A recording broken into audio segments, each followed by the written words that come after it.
શું બનાવ બન્યો?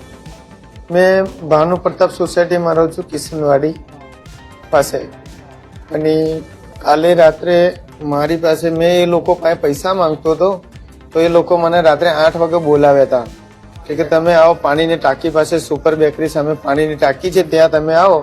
તો અમે 2 જણ ગયા, મેં અને મારો ભત્રીજો 2 જણ ગયા.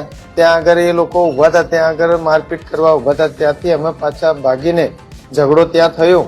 એના પછી અમે ત્યાં ઝઘડો થયો એટલે અમે ત્યાંથી ભાગીને અમે કિશનવાડી આવી ગયા. પુરાના મકાનની સામે મેદાન છે ત્યાં થોડી વાર ઊભા રહ્યા તો એ લોકોની ટોળકી આવી હતી 10-12 જણ. ત્યારે એ લોકો આયા તો બે બાજુથી આયા, ચારે બાજુથી અમને ઘેરી અને અમને પકડી અને અમને મારવાનું ચાલુ કર્યું. ત્યારે પછી મને નીચે પાડી અને મારા ઉપર છે ને મને મારતા હતા. ત્યારે મારા 2 છોકરા આયા હતા. તો એમને 4 જણ પકડીને ઉચકીને પેલી બાજુ લઈ ગયા અને મારા ખંજરથી ચાકુથી મારા છોકરાને માર્યા. નાના છોકરાને પણ માર્યા અને મોટા છોકરાને પણ માર્યા. તો કોણ હતા અને કઈના હતા?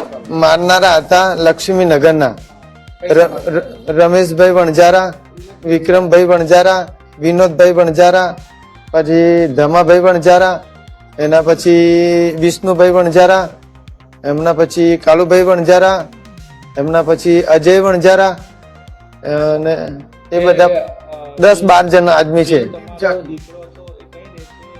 અને મારો દીકરો છે રાજસ્થાનમાં રહે છે.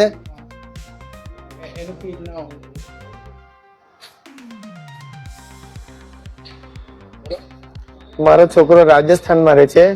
મને મળવા માટે અહીંયા આવ્યો તો 2 દિવસ માટે.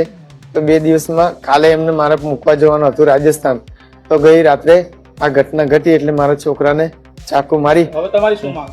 હવે મારી માંગ છે કે આરોપી જે છે બે ચાકુ મારનાર ને એમને ફાંસીની સજા થવી જોઈએ અને બીજા છે એમને સજા થવી જોઈએ.